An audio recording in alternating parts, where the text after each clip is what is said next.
লা ইলাহা ইল্লা হুয়া, অর্থাৎ তিনি ছাড়া ইবাদত, ভালোবাসা, ভক্তি কিংবা আনুগত্য পাবার যোগ্য কোনো সত্তা নেই, কোনোভাবেই না। আমরা সবাই লা ইলাহা ইল্লাল্লাহর সাথে পরিচিত। কিন্তু আমি আপনাদেরকে ইলাহ শব্দটির উপর কয়েকটি নোট দিচ্ছি, যা হয়তো আপনাদের জানা নেই। ইলাহ শব্দটি এসেছে ওয়ালাহ থেকে। وله.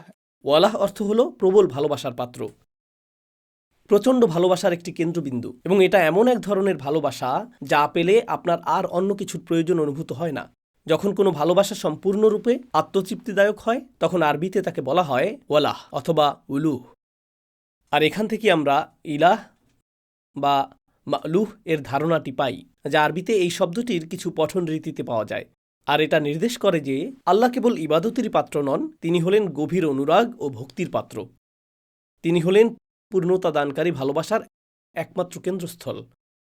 এমন এক ভালোবাসা যা আপনাকে কষ্টের মধ্যে রাখে না, যে ভালোবাসা আপনাকে অতৃপ্ত রাখে না। কত শত রোমান্টিক কবিতা, গজল, কাসিদা, শায়েরি আছে যেখানে ভালোবাসা মানে হলো শুধুই বেদনা, যেহেতু এটা তুমি তাই আমি এই বেদনা সয়ে নেব, এর বেদনাও আমি ভালোবাসি, এবং এই ধরনের আরও কত কথা। কারণ জাগতিক ভালোবাসা সবসময় কোনো না কোনো বেদনার সাথে সম্পর্কিত, কিন্তু আল্লাহর ক্ষেত্রে এই ভালোবাসা পূর্ণতা, পরিতৃপ্তি এবং সাকিনাহ দিয়ে পরিপূর্ণ, তাই না? আর এভাবেই আল্লাহ তার এই নামটিকে বর্ণনা করেছেন। ইলাহ শব্দটির অর্থ আরবিতে আলিহা, অর্থাৎ ফাজা ইলাইহিও বোঝায়। যখন আপনি কোনো সংকটে ব্যাকুল হয়ে কারো দিকে ছুটে যান, যেমন আপনি এটাকে এভাবেই বলতে পারেন যে যখনই কোনো সমস্যা হয়, কোনো একজনের কথা তৎক্ষণাৎ আপনার মাথায় আসে যার সাথে আপনার কথা বলতে ইচ্ছে হয়, অথবা দারুণ কিছু ঘটলে তৎক্ষণাৎ কাউকে মেসেজ করে জানাতে চান, জানো কি ঘটেছে? এমন ব্যক্তি যার কাছে আপনি ছুটে যান।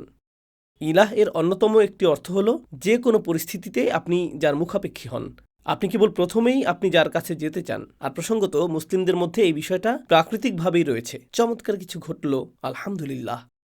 খারাপ কিছু ঘটল, আস্তাগফিরুল্লাহ, সুবহানাল্লাহ, লা হাওলা ওয়ালা কুওয়াতা ইল্লা বিল্লাহ। যেন আমাদের স্বভাবটাই এমন, আমরা তাৎক্ষণিক আল্লাহর দিকে ফিরে যাই। আর এটাই মূলত ইলাহ হিসেবে আল্লাহর প্রতি আমাদের স্বীকৃতি, এমনকি আমাদের সংস্কৃতিতেও রয়েছে।